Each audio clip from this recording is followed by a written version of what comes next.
তোষামদ নয়, ক্ষমতাকে প্রশ্ন করাই গণমাধ্যমের কাজ। শাসক ও শোষক শ্রেণীর জবাবদিহিতা নিশ্চিত করে জনগণের স্বার্থ রক্ষায় কাজ করেন সংবাদকর্মীরা। আমরা প্রশ্ন করতে চাই আপনার হয়ে, জানাতে চাই আপনি যা জানতে চান। শুরু করছি গ্লোবাল টেলিভিশনের নিয়মিত আয়োজন প্রশ্নগুলো সহজ। আমি নাজমুল আশরাফ। এই অনুষ্ঠানে আমরা চলমান নানা ঘটনার তথ্য এবং বক্তব্য তুলে ধরি। অতিথিদের কাছে জানতে চাই সেসব তথ্য ও বক্তব্যের প্রতিক্রিয়া ও বিশ্লেষণ। আজ 25শে মার্চ, ভয়াল কালরাত্রি। 1971 সালের এই রাতে পাকিস্তানি হানাদার বাহিনী নিরীহ বাঙালিদের হত্যাযজ্ঞে মেতে উঠেছিল। এরপর 9 মাসের রক্তক্ষয়ী যুদ্ধে বাংলাদেশ স্বাধীন হয়।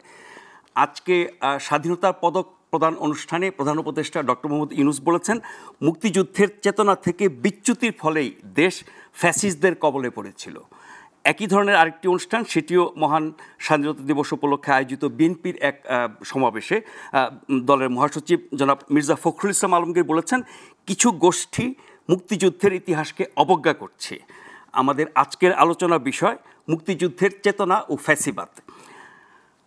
আজকের আলোচনার জন্য আমাদের স্টুডিওতে উপস্থিত হয়েছেন বিএনপি দলীয় সাবেক সংসদ সদস্য এবং দলের স্বনির্ভর বিষয়ক সহ সম্পাদক নীলুফার চৌধুরী মনি আপা, আপনাকে স্বাগত জানাচ্ছি।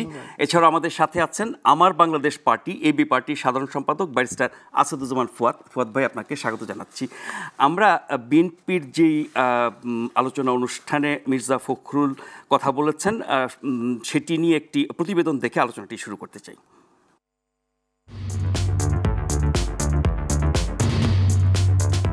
স্বাধীনতার দীর্ঘ সময় পার হওয়ার পর ৭১-এর ২৫ মার্চ কাল রাত পাকিস্তানি বাহিনী এদেশের মানুষকে দমিয়ে রাখতে চালায় নৃশংস অপারেশন সার্চলাইট। এরপর দীর্ঘ ৯ মাসে লাখো প্রাণের বিনিময়ে আসে স্বাধীনতা। অর্জিত স্বাধীনতার নস্যাতে আজও চলছে বহুমুখী ষড়যন্ত্র।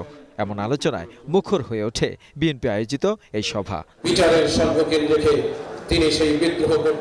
প্রধান অতিথির বক্তব্যে বিএনপির স্থায়ী কমিটির সদস্য খন্দকার মোশাররফ হোসেন বলেন, স্বাধীনতার প্রকৃত ইতিহাস চাপা দিতে আওয়ামী লীগ বারবার গণতন্ত্রকে হত্যা করেছে। আর স্থায়ী কমিটির সদস্য আমির খসরু মাহমুদ চৌধুরী বলেন, এখন সেই গণতন্ত্র পুনরুদ্ধারে নির্বাচন পেছাতে ষড়যন্ত্রে বেপরোয়া হয়ে উঠছে একটি মহল। স্বাধীনতার পরে যারা ক্ষমতায় এসেছিল, এই যারা বিগত পতিত স্বৈরাচার ফ্যাসিস্ট সরকার আওয়ামী লীগ, তারা বাংলাদেশে প্রথমেই গণতন্ত্রকে হত্যা করে বাকশাল প্রতিষ্ঠা করেছে। ভোট দেওয়ার জন্য তারা অপেক্ষা করছে। সেই পথ বাধাগ্রস্ত করতে গিয়ে তারা হয়তো অনুধাবন করতে পারছে সেটা করা সম্ভব হবে না। এখন তারা অনেকেই একটু বেপরোয়া হয়ে গেছে। মুক্তিযুদ্ধে পাকিস্তানিরা এদেশের নিরীহ লাখো মানুষকে হত্যা করেছিল উল্লেখ করে বিএনপির মহাসচিব মির্জা ফখরুল বলেন, একটি গোষ্ঠী এসব বিষয় আমলে না নিয়ে বোঝাতে চায় ৭১ কোনো ঘটনা না। তখন পাকিস্তান সেনাবাহিনীকে যারা সহায়তা করেছে, এখন তারাই গলা ফুলিয়ে কথা বলার চেষ্টা করছে। যারা সহযোগিতা করেছে, যারা হত্যাযজ্ঞে সহযোগিতা করেছে, তারা এখন গলা ফুলিয়ে কথা বলে। আমি কারো নাম বলতে চাই না, বলতেও চাই না, তিক্ততাও সৃষ্টি করতে চাই না। ইতিহাস কেউ বিকৃত করতে পারবে না। সোমবার সার্জিস আলমের বাড়ি ফেরার পথে শোডাউন নিয়ে রাজনৈতিক অঙ্গনে চলছে নানান আলোচনা সমালোচনা। এ নিয়ে মির্জা ফখরুল বলেন, যারা ১০০ গাড়ি নিয়ে ইলেকশন ক্যাম্পেইন করতে যায় তারা কি করবে সেটা বোঝার আর বাকি নেই। যারা ১০০ গাড়ি নিয়ে ইলেকশন ক্যাম্পেইন করতে যায় তারা কি করবে সেটা আমরা ভালো বুঝি। বিএনপি জনগণের সঙ্গে আছে, অতীতে ছিল, থাকবে, এবং বিএনপি অবশ্যই তারা জয়যুক্ত হবে ইনশাআল্লাহ। জাতীয় সংসদ নির্বাচনকে বিলম্ব করার পায়তারা চলছে উল্লেখ করে মির্জা ফখরুল বলেন, দেশ নির্বাচনমুখী হলে যত ষড়যন্ত্রই হোক না কেন জনগণ তা মোকাবেলা করবে। আওলাদ বাবলু, গ্লোবাল টেলিভিশন, ঢাকা। মনি আপা, মুক্তিযুদ্ধ বা স্বাধীনতা যুদ্ধের ইতিহাসকে কারা নস্যাৎ করতে চায়? যারা মুক্তিযুদ্ধে গণহত্যায় সহযোগিতা করেছে তারা বুক ফুলিয়ে কথা বলছে, উচ্চকণ্ঠে কথা বলছে, যাদের নাম বা পরিচয় মির্জা ফখরুল ইসলাম আলমগীর বলতে চান নাই। এরা কারা, আপনি কি বলবেন?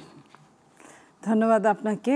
যারা শুনছেন আমার শুভেচ্ছা অভিনন্দন, আমার সহ আলোচককে শুভেচ্ছা। মির্জা ফখরুল ইসলাম আলমগীর আমার লিডার, আমার সিনিয়র নেতা, উনি যখন বলতে পারেন না আপনি আমাকে টকশো ছোট্ট জায়গা পরিসর, আমি কিভাবে বলি বলেন?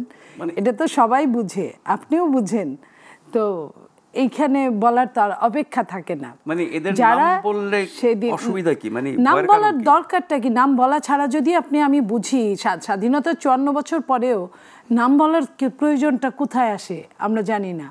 যেভাবেই হোক না কেন তারা একটা ফ্যাসিস্টের পতনের পরে তারা একটু উজ্জীবিত হয়েছে দেশের কাছে, কিন্তু দেশের মানুষ কিন্তু ভুলে যায় নাই। দেশের মানুষ স্বাধীনতার সাথে বাংলাদেশের কোনো প্রান্তের মানুষ কোনো ব্যাপারে অসহযোগিতা করবে এটা বিশ্বাস করাই যায় না, কারণ তাহলে আর এই দেশের স্বাধীনতা সার্বভৌমত্ব থাকে না। সেই মানুষটা রাষ্ট্রদ্রোহিতার মধ্যে পড়ে। আর রাষ্ট্রদ্রোহিতা যেমন তেমন বিবেকভাবে বাংলাদেশের তো আনাচে কানাচে জায়গা আমিও ঘুরেছি, আপনিও ঘুরেছেন। মানুষ কিন্তু ভীষণ এই ব্যাপারটা আবেগপ্রবণ, এই ব্যাপারে কেউ কাউকে ওই জায়গাটায় ভাগ দিতে চায় না। ওই জায়গাটায় সবাই আমরা এক, ওইখানে যদি ঐক্য না থাকে তাহলে এই দেশের আর কোথাও ঐক্য থাকবে না। সেই জায়গাটা নিয়ে যারা চেষ্টা করছে, আবারও যারা গণহত্যায় সেই দিন সহযোগিতা করেছিল, যারা মা বোনের সম্ভ্রমহীনতায় যারা সহযোগিতা করেছিল, আজকে তাদের মানে এত দাপট বেড়েছে যে স্বাধীনতা আজকে দেখেন, এটা আমি জানি না, এটা কাকতালীয়ভাবে কতক্ষণ হয় আমি জানি না। একটা পতিত সরকারের পরে 2টা বিজয় দিবস এবং স্বাধীনতা দিবস আগামীকালকেরটা নিয়ে যাবে। আমরা কিন্তু মার্চ পাস্ট থেকে বঞ্চিত হয়েছি, কুচকাওয়াজ বাদ গেল কেন আমরা জানি না। এখানে ছোট্ট পরিসরে হলেও হতে পারতো, হ্যাঁ ঠিক আছে, সামনে ঈদের রোজা সব কিছু ঠিক আছে, কিন্তু সেটার জন্য আগেও কিন্তু এরকম রোজা ঈদ পড়েছে, কিন্তু কুচকাওয়াজ বাদ যায় নাই। তো এই যে স্বাধীনতাটাকে অন্যভাবে নেওয়ার জন্য, এবং আমরা কোনোটাকেই ছোট বড় করে দেখছি না, কিন্তু যদি বড়র প্রশ্ন আসে এটা আনপ্যারালাল, সেটা হলো 71 ওই জায়গাটায় আমরা হাতই দিতে চাই না, ওটা সবার জন্য এক। হ্যাঁ, আমরা 24কে অবশ্যই 24-এর যা হতাহতদের স্যালুট করি। আমাদেরকে 24 অনেক কিছু করে দিয়েছে। এই যে কথা বলছি, হ্যাঁ সেই দিনও কথা বলতাম, কিন্তু সেই দিন কথা বলার মধ্যে আর আজকের কথা বলার মধ্যে একটা জায়গায় তফাৎ। আজকের কথা বলার মধ্যে কোনো এম্বার্গো নাই যে এত, সেই দিনও আমি কেয়ার করি নাই, কিন্তু তারপরেও মেন্টালি একটা যে এই কথাটা বললাম এটার জন্য আমাকে কী খেসারত দিতে হতে পারে, কী খেসারত দিতে হয়। তো আজকে কিন্তু ওই জায়গাটা থেকে আমি এখনো কি কিছু নাম বলতে আমাদের সমস্যা? হ্যাঁ, এখনও নাম বলতে সমস্যা, কারণ এখনও যে ধরনের কাজ হচ্ছে। কিছুক্ষণ আগে রাষ্ট্রের প্রধান উপদেষ্টা ভাষণ দিলেন, সেখানে কিন্তু উনি গুজব নিয়ে যে কথা বললেন, অনেকক্ষণ কথা বললেন গুজব নিয়ে। তো সেই জায়গা থেকে বলতে চাই যে এখনও আমাদের যে দেশে গুজবটাকে প্রাধান্য দেওয়া হয়, গুজবটাই মেন খবরে চলে যায়, সেই দেশে তো অবশ্যই আপনার না বলা এম্বার্গো, অলিখিত আপনার এক ধরনের সমস্যা ফেস করা। এখনও সাংবাদিকরা আগের মতো যে একদম মানে আগের মতো, অনেক আগের মতো ফ্রিডম, যেটা শহীদ জিয়ার পরে কিংবা দেশনেত্রী বেগম খালেদা জিয়ার পরে আপনার মনে পড়ে নিশ্চয়ই যে যখন 2001-6 ক্ষমতায় ছিল বিএনপি, তখন আপনারা তারেক রহমান তখন বেশ বুঝমান এবং রাজনীতির ভিতরে ঢুকেছেন তো উনি, তখন কিন্তু সমস্ত সাংবাদিক মহল তার বিরুদ্ধে অনেক রকম সত্য মিথ্যা প্রোপাগান্ডা সব কিছু বলতেন, কিন্তু উনি কিন্তু কোনো সাংবাদিককে এটার জন্য জবাবদিহিতায় আনে নাই, কাউকে কিন্তু এটার জন্য জেল খাটতে হয় না, কাউকে কিন্তু এই কারণটার জন্য জীবন দিতে হয় নাই, যেটা 15.5 বছর হয়েছে। এবং এখনও কিন্তু সাংবাদিকরা অনেক খবর জনগণ বলার পরে, প্রেস কনফারেন্সে ডাকার পরে প্রেস বুঝে, এর আগে কিন্তু সবাই জানে, প্রেসও জানার কথা, কিন্তু প্রেস কিন্তু ওইভাবে লেখে না। তার মানে গণমাধ্যম ভয় আছে অবশ্যই, কার্যক্রম দেখে তো তাই মনে হয়। আমি আপনাকে একটা প্রমাণ দেখাই। গত 3-4 দিন আগে যে একজনের ফেসবুকে লেখা নিয়ে যে সারা রাত ব্যাপী যে চরম খারাপ অবস্থা হলো, সাংবাদিকরা কেউ এটা নিয়ে কোনো কথাই বললেন না, কিছুই না, কোনো পত্রিকায় কিন্তু আমরা পেলাম না। আমরা প্রথমে সোশ্যাল বুকে আমরা ওই স্ট্যাটাসকে নিয়ে কিন্তু এরপরে রিপোর্ট করেছে সবাই। তারপরে যখন আবার এটা নিয়ে যখন কথা হলো, আবার যখন এটা নিয়ে আলোচনা আসলো, তারপরে প্রায় একদিনের মতো কিন্তু সবাই নিশ্চুপ ছিল। কেন? নিশ্চয়ই এটা ভয় ছিল। কিসের ভয়টা ছিল? আচ্ছা, আমরা মূল বিষয়ে ফিরতে আসি মুনিয়াপা। সেটা হচ্ছে যে আপনার দল বলছে যে ৭১-২৪কে সমান্তরাল করার চেষ্টা করা হচ্ছে, যেটি সমীচীন না। জনাব সালাউদ্দিন আহমেদ বলেছেন জাতীয় ঐকমত্য কমিশনে সংস্কার প্রস্তাবের মতামত দিতে গিয়ে। তার মানে হচ্ছে যে ৭১-২৪ নিয়ে একরকমের বিতর্ক তো আছেই। দুটোর গুরুত্ব, দুটোর মহিমা দুটো আলাদা, একটা বিকল্প হয় না। কিন্তু ৭১ বিরোধী যে শক্তি বা যারা মুক্তিযুদ্ধের সময় গণহত্যায় সহযোগিতা করেছিল, সেই দলের উত্থান বা তাদের উচ্চ কণ্ঠে কথা বলার কথা মহাসচিব বললেন। এখন যারা সরকারে আছেন তাদের ব্যাপারেও এই ধরনের সমালোচনা আছে, যেটা আপনি বলছেন যে বিজয় দিবস বা স্বাধীনতা দিবসের বিভিন্ন আয়োজন, সেগুলোর বদল বা দিবস বাতিল, এরকম অনেক কিছু। তার মানে হচ্ছে যে ওই শক্তির সাথে বর্তমানে যারা ক্ষমতাসীন আছেন তাদের কোনো যোগসূত্র আছে? আমার মনে হয় আছে। যদি একই কণ্ঠ যদি একই রকম হয় তাহলে না থাকার তো কোনো কারণ নাই। এবং আমার মনে হয় যে বর্তমান সরকার অনেকটা না বুঝে চাপের মধ্যে আছে। এই কারণে যে ২৪-এর মধ্যে এই সরকারের যে হ্যান্ডসগুলো তারা কেউই ছিল না, ওরকম ছিল না। দুই একজন যাও ছিল শেষ দিকে, দুই একবারের, সেটা হলো অন্য হিসাবে তারা ছিল। তো যে কারণে তারা ধারণ করে না, লালন করে নাই। প্রথমেই এসে কি বলেছে চিফ অ্যাডভাইজার, ফার্স্টেই ২-৩টা দেশে গেল, জাতিসংঘে গেলেন, উনি কি বললেন যে মাস্টার মাইন্ড কারা। এর আগে মাস্টার মাইন্ড কী জিনিস এটাই জনগণ জানতো না। এই যে মাস্টার মাইন্ড আনলেন, 3rd, 4th জায়গায় গিয়ে কিন্তু উনি আবার তখন ঠিক হয়ে গেলেন, উনি প্রত্যাহার করলেন মাস্টার মাইন্ড। বাট একটা কথা বলে ফেললে এটা বন্দুকের গুলির মতো, একবার বেরোয় গেলে ওটা কিন্তু আর ভেতরে ঢুকানো যায় না, তাও যদি ওই টাইপের কোনো মানুষ বলেন।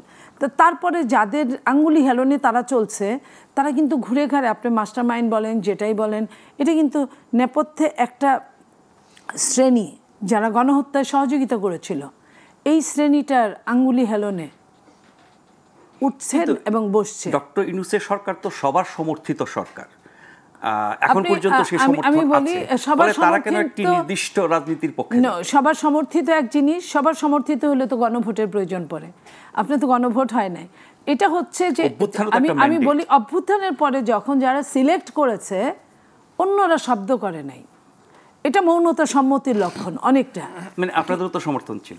আমি বলছি মৌনতা সম্মতির লক্ষণ। আমাদের সমর্থন ছিল বলেই আমাদের নেতা জনাব তারেক রহমান সাহেব বলেছেন যে এই সরকার আমাদের সরকার, এই সরকারের ব্যর্থতা হলে আমাদের ব্যর্থতা, সো এই সরকারকে ব্যর্থ হতে দেওয়া যাবে না।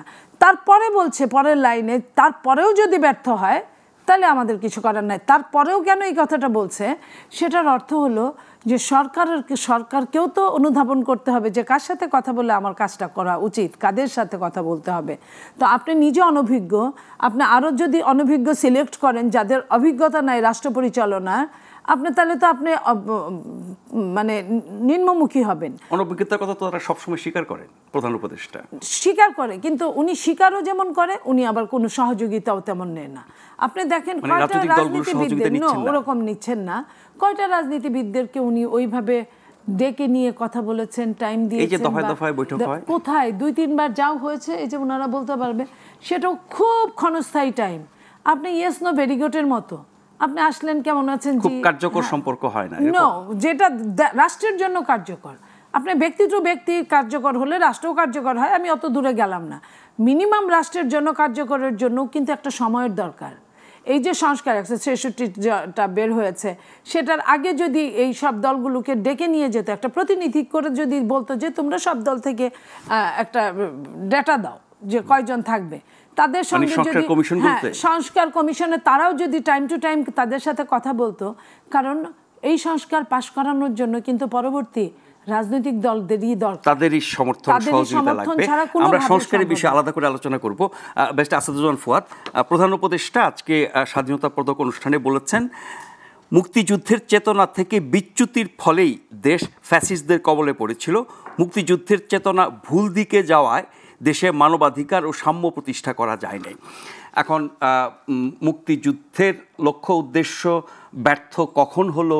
আমাদের অনেকগুলো রাজনৈতিক পট পরিবর্তন হয়েছে ৭১-এর পরে, বিশেষ করে গত 16 বছরের যে ফ্যাসিজম বা ফ্যাসিস্ট শাসন, সেটি নিয়ে আমরা কথা বলছি। সেই সরকারের পতন হয়েছে গণ অভ্যুত্থানের মধ্য দিয়ে।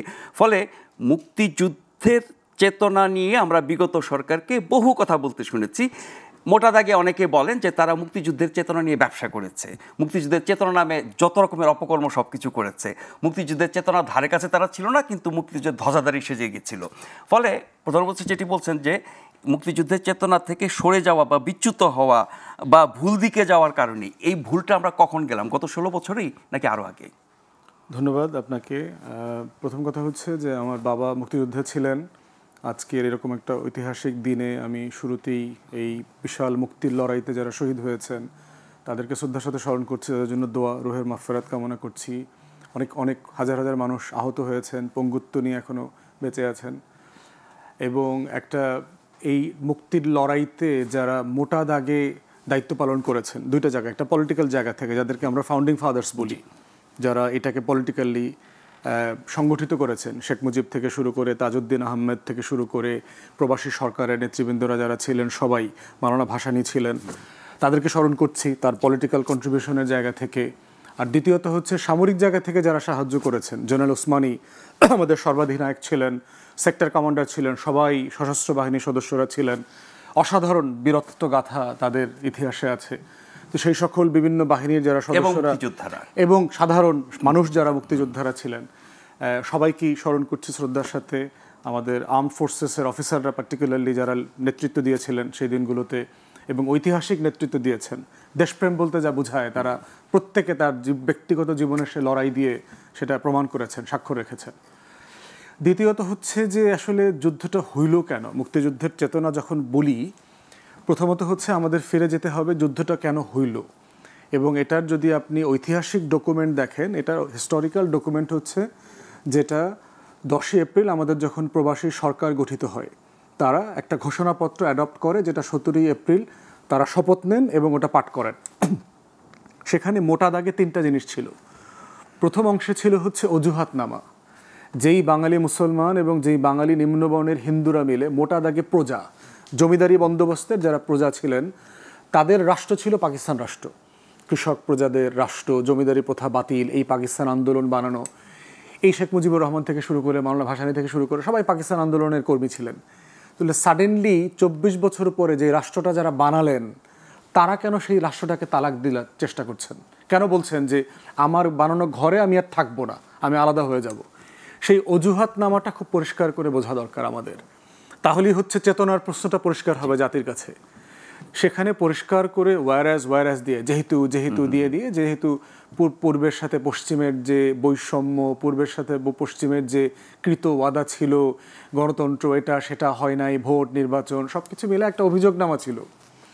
দ্বিতীয় পর্বে ছিল আকাঙ্ক্ষা আমার এই ঘোষণাপত্রে, যে আমি যে একটা নতুন দেশ বানাচ্ছি, ওই দেশ থেকে এই দেশটা আলাদা কিভাবে হবে, ভিন্ন কি হবে এটাতে।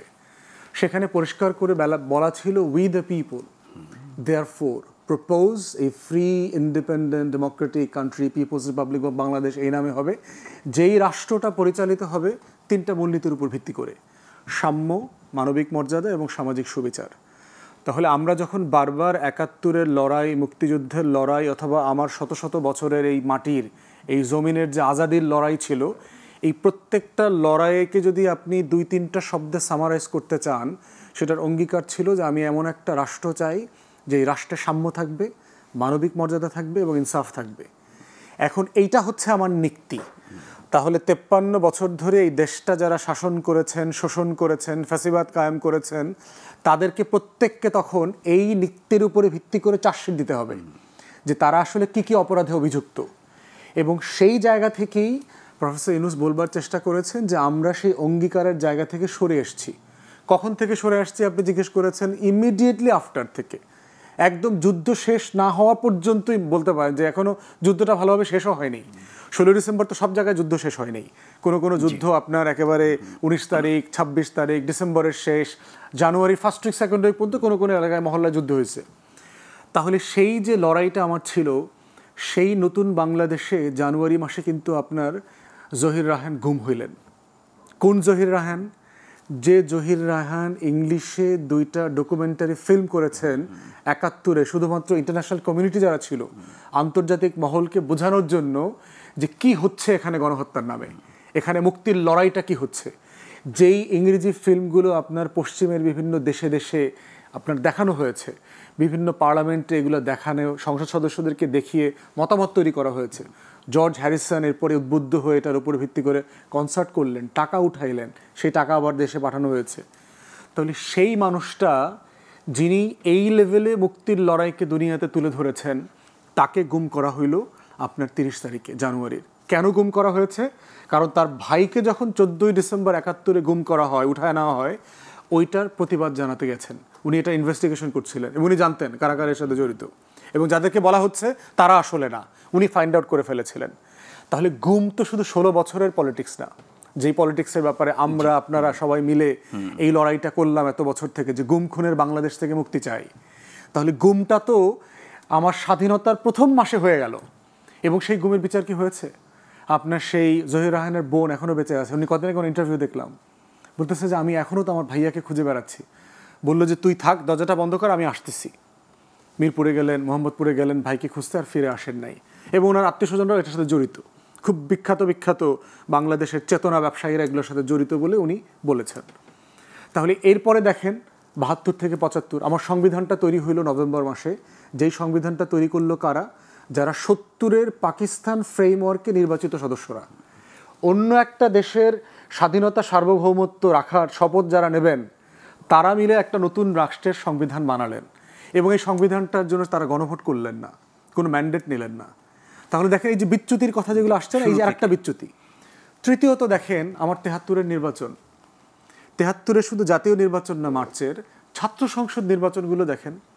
প্রত্যেকটা নির্বাচন ছাত্রলীগের লোকজন আপনার মানে ব্যালট বক্স কারাকারি করা থেকে শুরু করে 72 সংসদে তো যারা জিতছে তারা আসলে যেতেন নাই শেষ পর্যন্ত। ডাকসু নির্বাচন তো চুরি হয়ে গেছে। তো সেই জায়গাতে আমার জাতীয় নির্বাচন যেটা হইল মার্চ মাসে, এই নির্বাচনে জাসদকে যে পরিমাণ মারপিট করা হয়েছে, একদম তুলোধুনো করা দেওয়া হয়েছে। 293টা আসন পাইলেন আপনার এক দল, আওয়ামী লীগ। এরপরে দেখেন বিচ্যুতির জায়গায় 74-এ এসে বাকশাল করলেন, চতুর্থ সংশোধনী পাশ করলেন, জানুয়ারিতে গিয়ে আপনার বাকশাল প্রতিষ্ঠিত হইল।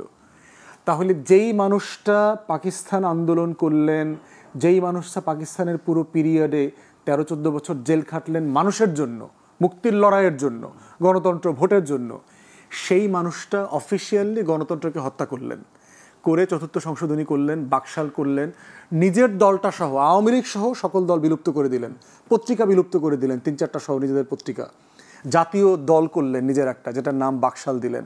প্রধানমন্ত্রী হন একবার, প্রেসিডেন্ট হন একবার, জাতীয় দলের চেয়ারম্যান হন, দিনে রাতে শপথ নিচ্ছেন ইচ্ছা মতো। এরপরে দেখলাম যে আপনার এইটা করবার মধ্য দিয়ে বিদেশ নীতি পরিবর্তন হয়ে গেল, ভারতের সাথে মৈত্রী চুক্তি হচ্ছে, ফারাক্কা চালু করে দিচ্ছে, আমার পরিবেশ, আমার প্রাণ, প্রকৃতি সব কিছু নষ্ট হচ্ছে, তারপর অ্যালাউ করা হলো। তো ঠিক এইভাবে যে আমার মুক্তির লড়াইগুলোকে কিভাবে অঙ্গীকারপত্রের সাথে বেইমানি করে করে এই গোষ্ঠীটা বাংলাদেশটাকে আবার অন্যের হাতে তুলে দিল।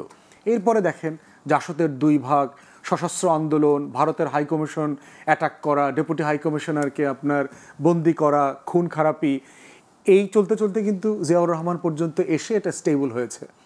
এবং শহীদ প্রেসিডেন্ট জিয়াউর রহমানের সময়টাই হচ্ছে 3.5 বছর বাংলাদেশের ইতিহাসের বেস্ট টাইম গভর্নেন্স ওয়াইজ, যিনি বাংলাদেশের অর্থনীতির ভিত তৈরি করে গিয়েছিলেন। এই যে বিচ্যুতির জায়গা থেকে একটু ফিরে আসলেন, এবং শহীদ প্রেসিডেন্ট জিয়াউর রহমানের 79 সংসদ হচ্ছে, যারা বাংলাদেশের রাজনীতি নিয়ে পড়াশোনা করেছেন, সিনিয়র রাজনীতিবিদ, তারা সবাই বলেছেন বাংলাদেশের ইতিহাসের বেস্ট পার্লামেন্ট। বাংলাদেশের রাজনীতিবিদদের থেকে বেস্ট পার্লামেন্টেরিয়ান খুঁজে খুঁজে ভিন্ন দল থেকে, আন্ডারগ্রাউন্ড থেকে কমরেড তোহাদের মতো লোকদেরকে উনি ফেরায় নিয়ে আসছেন, উঠায় নিয়ে এসে সংসদে নিয়ে আসছেন। মশিউর রহমান জাদু মিয়া, মুসলিম লীগের নেতা আজিজুর রহমানকে প্রধানমন্ত্রী বানিয়েছেন, ডান বাম, এবং মাওলানা ভাসানী তাকে এত পছন্দ করতেন, তার প্রতীকটা পর্যন্ত দিয়ে দিয়েছেন। ন্যাব ভাসানীর বাম নেতৃবৃন্দ পিকিংপন্থী বামপন্থীদেরকে ডেকে বলেছে তোমরা জিয়ার সাথে রাজনীতি করো, উনি বাংলাদেশকে এগিয়ে নিয়ে যেতে পারবে। এই যে সফল সময়টুকু, কিছু সময় আসলো, আমরা আবার বিচ্যুতিতে পড়ে গেলাম। প্রেসিডেন্ট শহীদ হইলেন, এরশাদ কুয়ের সাথে জড়িত ছিল, নতুন দল করলো, আবার ভারতের বি টিমের পলিটিক্স শুরু হলো আমাদের। অতএব এই যে বিচ্যুতির ইতিহাস কিন্তু শুধুমাত্র 16 বছরে না, আমাদের পরতে পরতে বিচ্যুতি আছে। এবং এই 71-এর মুক্তির লড়াইকে ধারণ করে আমার যে বিচ্যুতিগুলো হয়েছে, সেগুলো যেহেতু আমি ভালোভাবে বোঝার চেষ্টা করি নাই, এই বিচ্যুতিগুলো বারবার হয়েছে। 90-এর স্বৈরাচার বিরোধী আন্দোলনের পরে দেখেন আপারা তখন কিন্তু আমি একটু ইন্টারাপ্ট করি, 90-এর স্বৈরাচার বিরোধী আন্দোলনের পরে আমরা আবার একটা নতুন যাত্রা শুরু করলাম গণতন্ত্রের, সংসদীয় গণতন্ত্রে ফেরত গেলাম এবং 91-এ খুব ভালো একটি নির্বাচন হলো, 96 একই রকমের একটি নির্বাচন হলো, পরের দুটি নির্বাচন নিয়ে আরও বিতর্ক করা যায়, কিন্তু পরপর 4টি নির্বাচন হলো মোটা দাগে বাংলাদেশের ইতিহাসে ভালো নির্বাচন, এবং এই 4টি সরকার পরপর আস্তে আস্তে খারাপের দিকে গেছে। ফলে 90-এর পরের যে উত্থানটা, আমি যদি প্রথম 10 বছর ধরি, দুটি সরকার, দুটি সংসদ, দুটি নির্বাচন, ওইটা তো একটা উত্থান ছিল। তারপরে আমরা আবার পড়তে শুরু করলাম 8-এর পর থেকে, 14 থেকে তো একেবারে যাচ্ছে তাই। তার মানে আমরা যখন ফ্যাসিবাদ বা এই যে মুক্তিযুদ্ধের লক্ষ্য উদ্দেশ্য চেতনা থেকে সরে যাওয়ার কথা বলি, এটা তো আপ ডাউন করেছে না, নাকি ক্রোনোলজিক্যালি গেছে? আমার কাছে মনে হচ্ছে আমরা প্রোগ্রেসিভলি ডিক্লাইন করেছি। আমরা 71-এর পর থেকে একদম কন্টিনিউয়াসলি আপনার মানে লপসাইডে ছিলাম, মানে খালি পড়তেছিলাম, মাঝখানে অল্প অল্প করে একটু উঠছি। এবং শহীদ প্রেসিডেন্ট জিয়াউর রহমানের সময়টার কথা বললাম, সেটা একটি আবার 90-এর পরের কথা বলছি, আবার হচ্ছে আবার 91-তে আবার অল্প একটু উঠেছি এরকম, কিন্তু প্রোগ্রেসিভলি কিন্তু আমরা পড়তেছিলাম। মানে আমার যে কারণে পাকিস্তান থেকে আলাদা হওয়া, এই যে মুক্তির লড়াই যে আকাঙ্ক্ষা ছিল, এবং এখানে দেখেন যে এই ইতিহাসের এই বাঁকগুলো আমাদের পরিষ্কার করে বোঝা দরকার, এই কারণে তা না হলে 2400 আবার এরকম একটা প্রোগ্রেসিভ ডিক্লাইনের দিকে যেতে পারে। আপনার সেই আশঙ্কার জায়গাটা একটু থামি, একটা ছোট্ট বিরতি নিয়ে এসে আমরা আবার এই আলোচনায় ফিরে আসবো। আপনারা দেখছেন প্রশ্নগুলো সহজ, গ্লোবাল টেলিভিশন নিয়মিত আয়োজন। আশা করছি বিরতির পরে ফিরে এসে আপনাদের সাথে পাবো।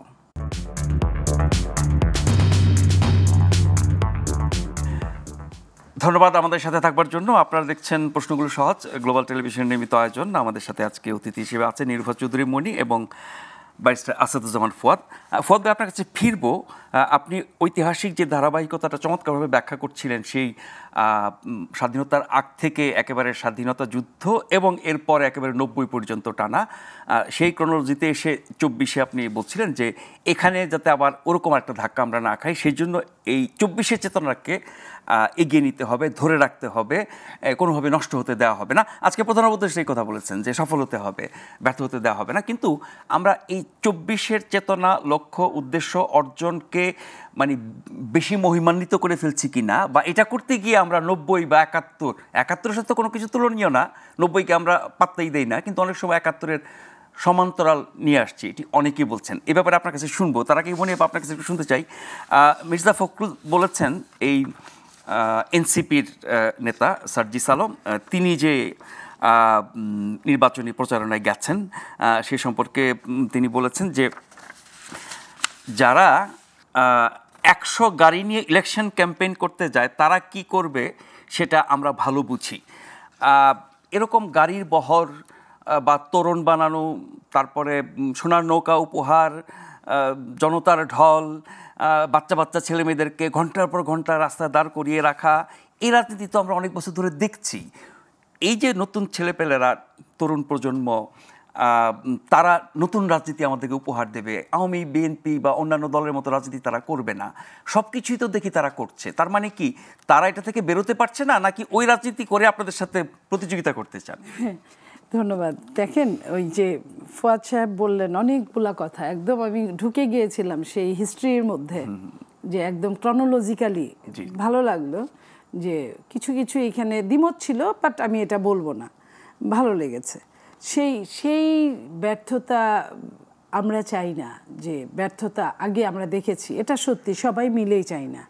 তো ব্যর্থ কে করে? যখন একটা মানুষ যখন ভোগবিলাসিতায় মত্ত হয়, তার সমস্ত গুণ তখন বেগুনে পরিণত হয়, তখন আর কোনো গুণ থাকে না, এবং গুণগুলো মানুষ একদম খুবই জঘন্যভাবে দেখে। তখন সে সারাদিন কি করলো, সন্ধ্যাবেলা যে একটা রাজনীতিবিদদের তো আরও না। তো এই যে যাদের নিয়ে আমরা এতদিন কথা বলেছি, তারা আমাদের ভেবেছে আমরা বোধহয় তাদের এনিমি। আমরা তাদের এনিমি ছিলাম না, আমরা তাদের গার্ডিয়ানের মতো আচরণ করার চেষ্টা করেছি, যদিও তারা গার্ডিয়ান মানে না, বাট আমরা চেষ্টা করেছি যে সব সন্তানই তো, যখন সন্তানের মা হই বা বাবা হই, তখন পৃথিবীর সব সন্তানদের নিজেদেরই মনে হয়। তো এই 24-এর সন্তানদেরও আমাদের তাই মনে হয়েছে। এবং 24-এর আগস্টে পুরো আগস্ট পর্যন্ত যতদিন পর্যন্ত নির্লোভ আমরা দেখেছি, ততদিন পর্যন্ত মনে হয় না যে আমার সন্তানের সাথে তাদের কোনো পার্থক্য আছে। বরং কখনো কখনো মনে হয়েছে আমার সন্তানের চেয়ে ওরা বেস্ট করেছে, বেটার করেছে। তো এই জায়গা থেকে যখনই তারা শপথ নিতে গেল, ওই শপথ নেওয়ার পরে থেকে কিন্তু আমি এদের পেছনে বলা শুরু করলাম, যেটা আমি মেনে নিতে পারিনি। ঠিক এই জায়গাটায় প্রথম দিন যদি তাদের খামোশ বলা হতো, অবশ্যই খামোশটা বলবে কে? কিছু মানুষ তাদের স্বার্থ চারিতার্থ করার জন্য এই বাচ্চাগুলোকে তারাই তো অনেকে খামোশ বলেছে। হ্যাঁ, এদেরকে কাজে লাগাচ্ছে। তারা যে খামোশ বলছে তারা কিন্তু বুঝে না। একটা বাচ্চার হাতে আপনি বন্দুক তুলে দেন, আপনি ডাইনে গুলি করতে বলবেন ডাইনে করবে, বায়ে গুলি করতে বলবেন বায়ে করবে, কারণ ও ট্রিগারটা চাপ যে কেউ দিতে পারে। কিন্তু ও জানে না যে এই গুলিটার হলে কি হতে পারে। এটা যেদিন জানবে সেদিন আর আপনি ওকে দিয়ে গুলি করাতে পারবেন না। তো তার আগে যদিও নষ্টভ্রষ্ট হয়ে যায় তাহলে তার কথাই থাকলো না। তো এই যে 100 গাড়ি বলেন, আমরা তো বলতেছিলাম উদয়ন টাওয়ারে কিভাবে অফিস হয়, বিএনপি আওয়ামী লীগ নিয়ে এত কথা হচ্ছিল, যে বিএনপি যে এত কথা বলছিল, বা আওয়ামী লীগ এই 15.5 বছর ফ্যাসিস্টের মতো কারি বিলিয়ন ডলার বিদেশে পাচার করছে। তাদের ঘর এক একটা এখনো বলি ব্যাংকের ভল্ট, ব্যাংকগুলা খালি, কিন্তু তাদের বাড়ি এখনো, যেটা সরকার করে নাই, যেটা সরকার তার ভাষণে, হ্যাঁ সরকার তার ভাষণেও বলেন না কখনো, কারণ এটা আইনের অনুশাসন চালু না হলে কখনো হবে না, যেটা বলছিলাম। তো এই যে যাদের টাকা, এত টাকা, তারাও কিন্তু এরকম অফিস টফিস দেখায় নাই, এই শোষা করে নাই, তারাও কিন্তু কামিয়েছে। তারাও কিন্তু শেরাটন, শোনেন শেরাটন কি বলে, সোনারগাঁতে, তারপরে কি ইন্টারকন্টিনেন্টালে, তারাও কিন্তু ইফতার দেওয়ার, ছাত্ররা রাজনীতির ইফতার দেওয়া বা মূল দল ইফতার দেওয়া সাহস দেখায় নাই, বা সেটা দেখতে দৃষ্টিকটু লাগবে, এটা তাদেরও মাথার মধ্যে ঘুরেছে। এত তারা হ্যাঁকে না করেছে, তারপরেও করেছে। অথচ এদের মধ্যে, কারণ ওই যে বললাম বাচ্চার হাতে গুলি দিলে, বন্দুক দিলে যা হয়, এখন তারা 100 গাড়ি, তারা যখন আপনার বলে যে শুভাকাঙ্ক্ষীরা আমাদেরকে দেয়, শুভাকাঙ্ক্ষীরা দেয়, সেই শুভাকাঙ্ক্ষীর তারা তো অন্যদের মতো না, তারা তো বৈষম্য বিরোধী হয়ে আসছে, তারা তো একটা 24 পার করে আসছে। তাহলে তারা কেন জবাবদিহিতার মধ্যে থাকবে না?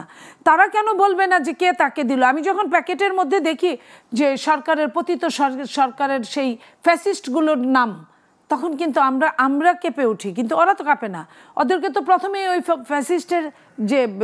ফ্যাসিস্টদের যারা চালাতো, তারা কিন্তু দিব্যি আছে দেশে, তারাই কিন্তু তাদেরকে চালাচ্ছে, কারি টাকা দিচ্ছে, তারা নিয়ে যাচ্ছে। সঙ্গে প্রশাসন ভয়ে বলেন, যে কোনো কারণে বলেন।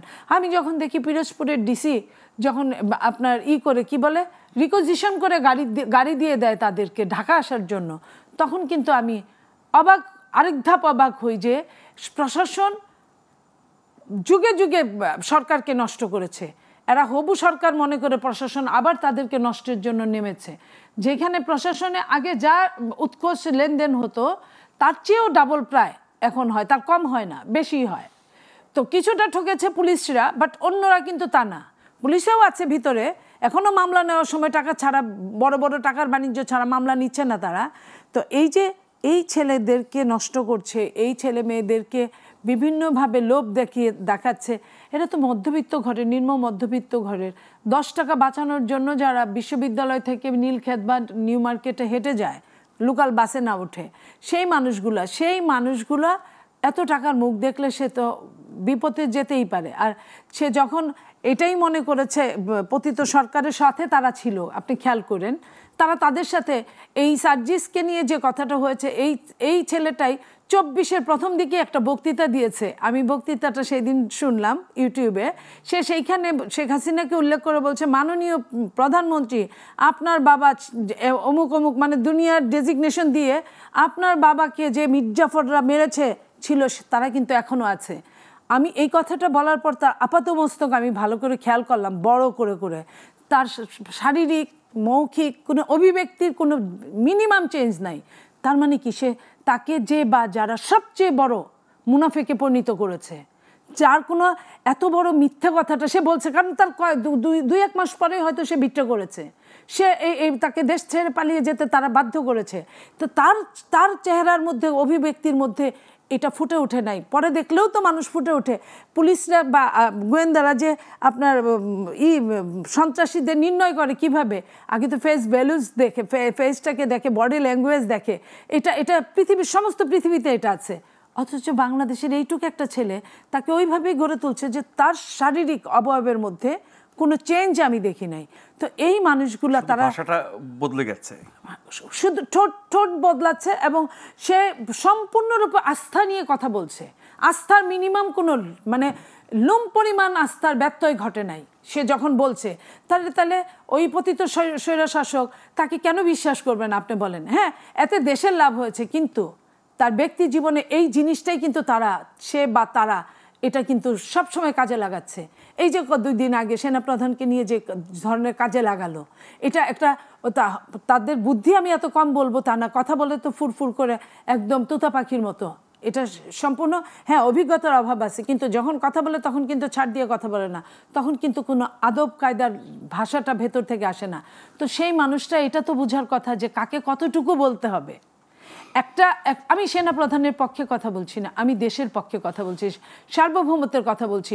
সেনাপ্রধানকে পদত্যাগ করানোর পরে সেনাপ্রধান নিয়ে কথা বলা দরকার ছিল।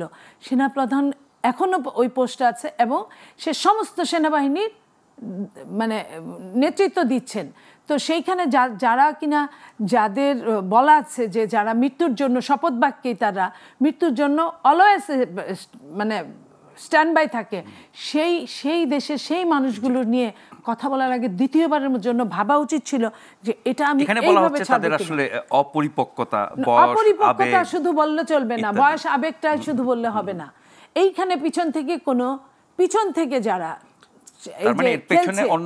পিছন থেকে যারা মানে অরিজিনাল মাস্টার মাইন্ড, এই মাস্টার মাইন্ডে কিন্তু কয়দিন আপনার গোপনে থাকবে, বের হচ্ছে অলরেডি।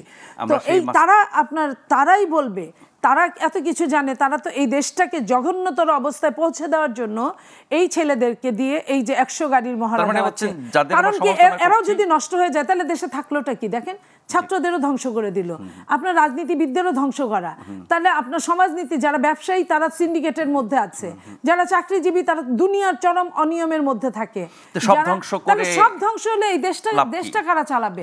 মানে একটা দেশকে ডেস্ট্রয় করার জন্য যা যা দরকার প্রত্যেকটা জিনিস আমি জানি যে আমার ক্ষতি হচ্ছে, কিন্তু দেশের স্বার্থের জন্য কিন্তু আমি মুখ বুজে থাকবো, দেশের স্বার্থের জন্য কোনো জায়গায়। তাহলে দেশপ্রেম কোথায়? তাহলে দেশপ্রেমটা আমরা একটু ফুয়াদ আপনার কাছে আসতে চাই।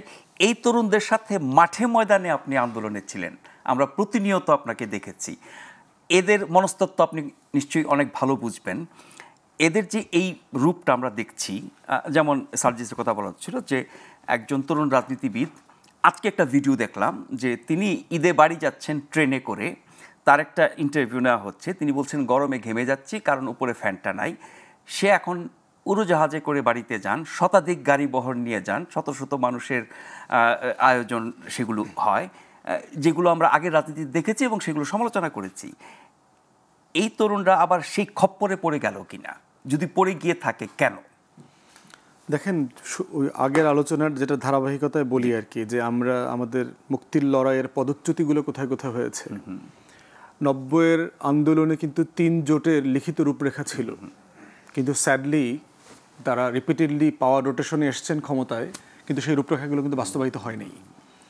বাস্তবায়িত না হওয়ার কারণে যেটা হয়েছে যে কিছুটা হয়েছে, যেমন সংসদীয় গণতন্ত্রে ফিরে যাওয়া, জাস্টিস শাহাবুদ্দিনকে আবার টোটালটা আর কি ধরেন, মানে যে একটা বিশাল রাষ্ট্র কাঠামো ছিল, তো একটা বন্দোবস্তের আলোচনা ছিল, যে বন্দোবস্তের আলোচনা এখন চলছে আবার, যে এইটা যদি বড় দলগুলো যেটা ওয়াদা ছিল স্বৈরাচার বিরোধী আন্দোলনের জায়গা থেকে, সেই জায়গাতে যদি তারা এটা মেনে চলতেন, তাহলে যেটা হচ্ছে পদচ্যুতিগুলো পরবর্তীতে হতো না।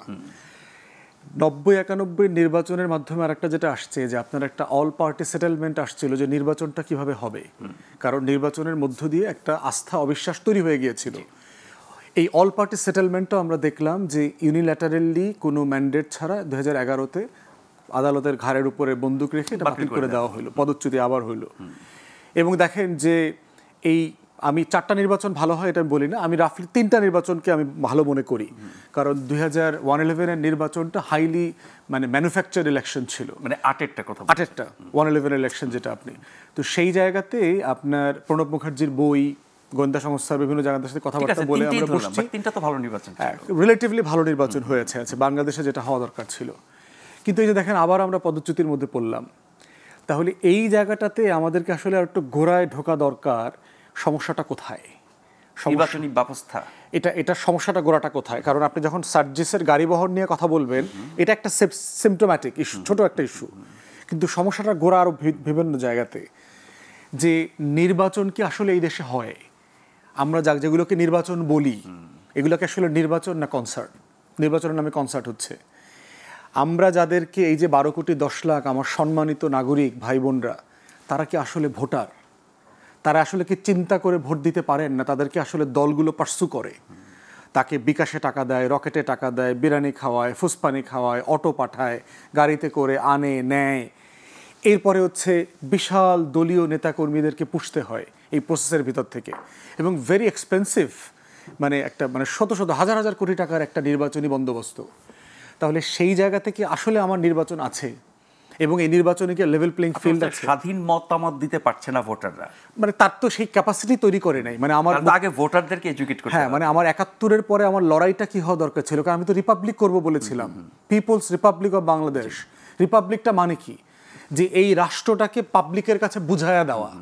তা আমি তো এই দেশটাকে আমার জনগণের কাছে বুঝাইয়া দেই নেই এই দেশটার মানে কি। আমরা যে স্বাধীন হইলাম, আমার সম্মানিত মরহুম দাদা যিনি কৃষক ছিলেন, তাকে ব্রিটিশ ইন্ডিয়ানরা এসে বলল যে তোমার পরিচয় আজকে থেকে তুমি ব্রিটিশ ইন্ডিয়ান। 47 সালে এসে বললো যে না না না সিদ্দিক সাহেব আপনার পরিচয় পরিবর্তন হয়ে গেছে, একটা নতুন পতাকা ধরায় বললো আপনি আসলে ওই পাকিস্তানি, আপনি আগের পরিচয়গুলো ভুলে যান। তো ক্ষেত খামারি করা আমার দাদা মুরব্বী মানুষ তাকায় থাকলো, আচ্ছা ঠিক আছে। 24 বছর পরে আবার একদল লোক গিয়ে বললো যে সিদ্দিক সাহেব পরিচয় বদলায় গেছে। কি হয়েছে? বলে যে এখন এই যে পতাকাটা চেঞ্জ হয়েছে, আপনি এখন বাংলাদেশি। কিন্তু ওনার আসলে জীবনের চৌহদ্দিটা কতটুকু ছিল? ওনার বাড়ি, ওনার উঠান, ওনার পুকুর, ওনার খাল, ওনার ক্ষেত, আর কাছের হাট বাজারটা, এই 10 মাইল হচ্ছে ওনার জীবনের রেডিয়াস। রাষ্ট্র জিনিসটা ওনার জীবনে আসলে কি? এই যে পতাকার পরিবর্তন হয়েছে, আপনি গিয়ে বললেন আপনার পরিচয় পরিবর্তন হয়ে গেছে, আপনার জাতীয়তা পরিবর্তন হয়েছে। বাংলাদেশের অধিকাংশ জনগোষ্ঠী ওই আমার সম্মানিত মরহুম দাদার মতো, তাকে গিয়ে বলা হচ্ছে এইটা করলে ভালো, তুমি চাইল পাবা, ডাইল পাবা, এইটা পাবা। প্রশ্ন হচ্ছে দলগুলো এটা বলতে পারে কিনা ক্যাম্পেইনে? কারণ দল কি আসলে আটা দেয়, গম দেয়, টিন দেয়, কাবিখা দেয়, না এটা রাষ্ট্র দেয়? রাষ্ট্র দেয়। তাহলে দল তো এটা বলতে পারে না।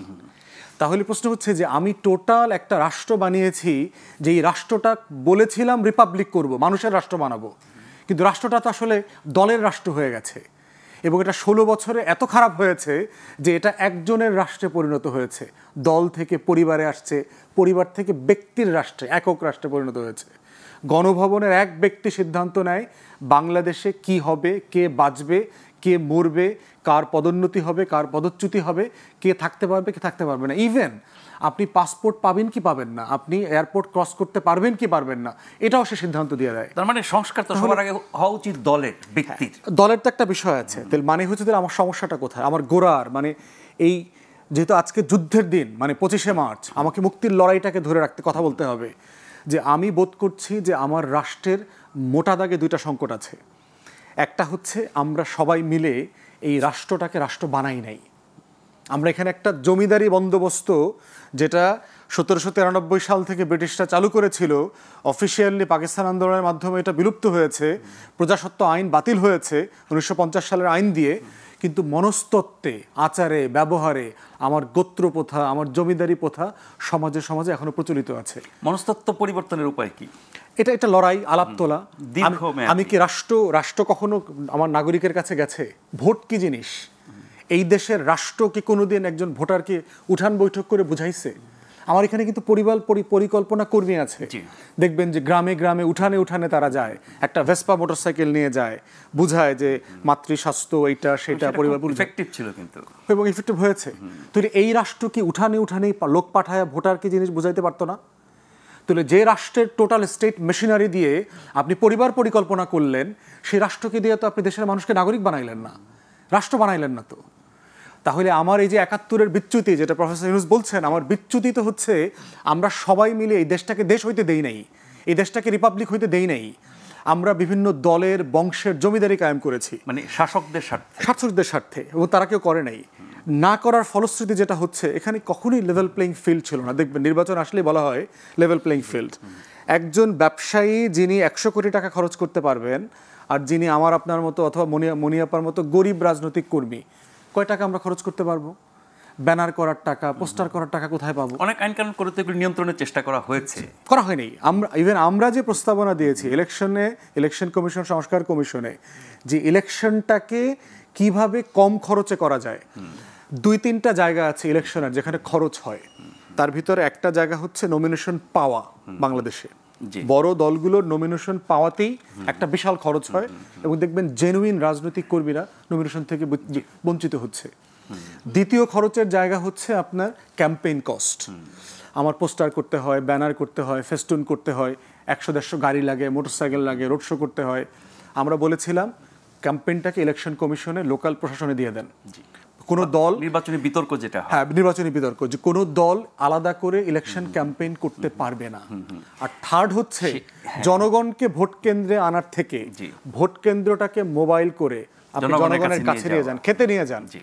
তাহলে যেটা হবে, আপনার আনা নেওয়ার খরচ আপনি কমায় ফেলতে পারবেন।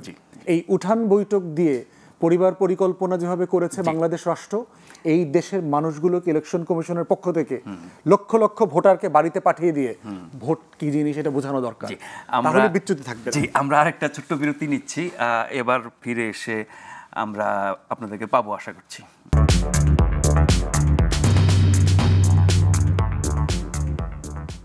আপনারা দেখছেন প্রশ্নগুলো সহজ গ্লোবাল টেলিভিশনে। আমাদের আজকের অতিথি ব্যারিস্টার আসাদুজ্জামান ফুয়াদ এবং নীলুফার চৌধুরী মনি। মনিয়াপা, নির্বাচন ডিসেম্বরে হওয়া না হওয়া নিয়ে অনেক কথা আমরা শুনছি, আপনারা অনেকদিন ধরে বলে আসছেন ডিসেম্বরের কথা। প্রধান উপদেষ্টার পক্ষ থেকে বহুদিন আগে বলা হয়েছিল যে ২৫শে ডিসেম্বর অথবা ২৬শে জুন। উনি কিন্তু ওই সময়সীমার মধ্যে আছেন। আজকে জাতির উদ্দেশ্যে দেওয়া ভাষণে উনি সেটা পুনরাবৃত্তি করেছেন। তারপরে কি আশ্বস্ত না হওয়ার কারণ আছে? আশ্বস্ত, তারপরেও কেন আশ্বস্ত হচ্ছে না জনগণ, মানে রাজনীতিবিদদের নেতারা, এটাই বড় কথা। আজকেও মহাসচিব বিএনপির বলেছেন, তার মানে সন্দিহান তো অবশ্যই। আবার উনি সন্দেহের কারণগুলো কি? আমি বলি, প্রধান উপদেষ্টা সর্বশেষ বিবিসিতে যে সাক্ষাৎকার দিয়েছেন, উনি অনেকগুলো ওইখানে যদি তবে এইসব ছিল। আবার উনি ডিসেম্বরে বলে উনি মাঝখানে এটাও বলছিলেন চাইলে নভেম্বরেও হতে পারে। আবার আজকে আবার বলছেন ডিসেম্বরে না হলে জুন পর্যন্ত, ডিসেম্বর থেকে জুন, এর মধ্যে ডিসেম্বর থেকে জুন। তো এই যে উনি এক এক সময় এক এক কথা বলছেন, এবং ওনার কথা বলা এবং আরও কিছু নতুন রাজনৈতিক দল এবং দু একটা পুরানো রাজনৈতিক দল যেভাবে কথা বলছেন ওনার ব্লেসিং নিয়ে, কারণ উনি ব্লেসিং যে দেন এটা তো বোঝাই যায়। আপনার নতুন পার্টি যা করছে, সরকারের মদত ছাড়া তো কিছু করছে না। সরকার কোনো না কোনোভাবে মদত দিচ্ছে, এটা আমি আপনাকে কিছুক্ষণ আগেও বললাম। সরকারের প্রশাসন যন্ত্র তাদেরকে মদত দিচ্ছে। তো আপনার এই জায়গাগুলো থেকে মনে হয় যে তারা যখন বলে যে নির্বাচন আরও দেরি আছে, আগে স্থানীয় সরকার, আগে বিচার, আগে ফাঁসি ইত্যাদি ইত্যাদি, তখন যখন সরকার থেকে চুপ থাকা হয় তখন একটা প্রশ্ন থেকেই যায়। এবং দেশের যে বর্তমান পরিস্থিতি, বর্তমান সব কিছু মিলে অরাজকতা, গুজব, যেটা প্রধান উপদেষ্টা বারবার বলেছেন, এই যে গুজবকে সত্যাকারে প্রকাশ করা, গুজব নিয়ে আপনার এই যে আপনার ধরেন যে ইউটিউবগুলায় মাঝে মধ্যে যাই, নিজেরগুলাও দেখি, টুকটাক অন্যদের ফুয়াদদেরটাও দেখি। দেখতে গিয়ে হঠাৎ দেখা গেল যে আপনি আছেন, কথার কথা আপনি অ্যাঙ্কারিংয়ে আছেন, কিন্তু টাচ করার সঙ্গে কিন্তু আপনি আর কেউ কোথাও নাই, অন্য কেউ কি বলছেন যাদের চিনিও না। এবং কি ধরনের গুজবের কথা যে বলা হয় যে এই সরকার পড়ে গেল, এই আরেকটা সরকার জয়েন করলো, প্রত্যেক দিন এটা, মানে এখন আমি ওইটা দেখাই আমি বাদ দিয়ে দিয়েছি। হ্যাঁ, সেটাই। এই কিছুক্ষণ আগে একরকম কথা শুনছি, আবার কতক্ষণ পরে ওই লোকটাকেই দেখছি। তো এই সব কিছু মিলে দেশের অবস্থা যা, সোশ্যাল মিডিয়াতে যত গুজব, এগুলো কারা কিভাবে করে, সেখানে সরকার কি করতে পারে না পারে, এটা নিয়ে আলোচনা হতে পারে। সে দায় কি সরকারের? সেই দায় সরকারের না, সোশ্যাল মিডিয়া দিয়ে কিন্তু আবার পরবর্তীতে আমরা সব কিছু আবার ফার্স্ট দেখি। যেটুকু করে আগে সোশ্যাল মিডিয়া দেওয়ার পরেই কিন্তু আপনারা একটু নৈরাচরে বসেন, সোশ্যাল মিডিয়া দেওয়ার আগে কিন্তু আপনারা নৈরাচরে বসেন না। আমি সাংবাদিকদের কথা বলছি। সো দ্যাট একদম যে তাদেরকে ফেলে দিবেন এটাও না, ওটার একটা অংশ ইউটিউব, বা ওইখান থেকে ভালোটা মন্দটা আমরা আমাদের পছন্দ মতো নেই, যে যেমন যে না এটা ঠিক হবে না, নিজের বিবেকটা তখন কাজে লাগাই বা 5 জনের সঙ্গে কথা বলি। কিন্তু সোশ্যাল মিডিয়া সরকারও ফেলে দেয় না, কেউই সারা বিশ্ব গুরুত্ব দিয়ে দেখে, সারা বিশ্ব গুরুত্ব দিয়ে দেখে। সো আপনার আমি 2 দিন আগের একটা কথা, সোশ্যাল মিডিয়া গুরুত্ব দিয়ে দেখে, কিন্তু সোশ্যাল মিডিয়া যেগুলো গুজব, ডিসইনফরমেশন, মিসইনফরমেশন, ফেক নিউজ, এগুলোকে কেউ গুরুত্ব দেয় না। আবার ফ্যাক্ট চেকিং এর ব্যবস্থাও আছে। ফ্যাক্ট চেকিং এর যেমন ব্যবস্থা আছে, আমি আপনাকে একটা সবচেয়ে বড় জায়গার কথা বলি। কোনো একজন বাংলাদেশের সেলিব্রিটি সে আমেরিকার এম্বাসিতে জমা দিছে ভিসার জন্য, তো ভিসার জন্য জমা দিয়ে সে এর আগেও 3 বার গেছে, যেহেতু সেলিব্রিটি গান বাজনা করে ওখানে, সে মনে হচ্ছে আমি তো আবার এই প্রোগ্রামে আমি যাচ্ছি, প্রোগ্রামে তো আমি পাবোই। সে ফেসবুকে স্ট্যাটাস দিছে যে 2 তারিখে তোর সঙ্গে দেখা হচ্ছে, আমি 2 তারিখে টিকিট কাটছি, আসতেছি।